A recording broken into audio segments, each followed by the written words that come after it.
నీకు ప్రాణోత్క్రమణం అయిపోయే రోజులు దగ్గరికి వచ్చేస్తున్నాయి, నేను వెళ్ళనమ్మా స్వాతంత్ర సంగ్రామానికి, అమ్మ నీ సేవ చేసుకుంటానమ్మా అంటే ఆ తల్లి కొడుకుని చూసింది.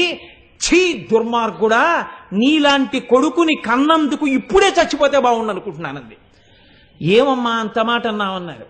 కొన్ని కోట్ల మంది దాస్యం అనుభవిస్తుంటే భారతమాత ఏడుస్తోందిరా. నీకు నాకు తల్లి ఆ తల్లి దాస్య శృంఖలాల్ని ఛేదించి వీరోచితంగా యుద్ధం చేయడం మానేసి అమ్మకి కాళ్ళు పట్టడానికి వచ్చావా? పడితే 3 రోజులు ఉంటాను, పట్టకపోతే ఓ పూట ఉంటాను. నేను పోవడం కాదురా కావలసింది, అమ్మ సంకెళ్ళు విడిపించులే అంది. అంతే భగత్ సింగ్ ఉత్తర క్షణం వెళ్ళిపోయాడు. ఆఖరణ తన కంఠానికి ఉరితాడు తగులుకుంటున్నా మా అమ్మ కోరిక తీర్చాను చాలు, ఈ దేశం కోసం పోరాడిన అసువులు అడ్డేశానని ఊపిరి వదిలిపెట్టేశాడు. అటువంటి దేశంలో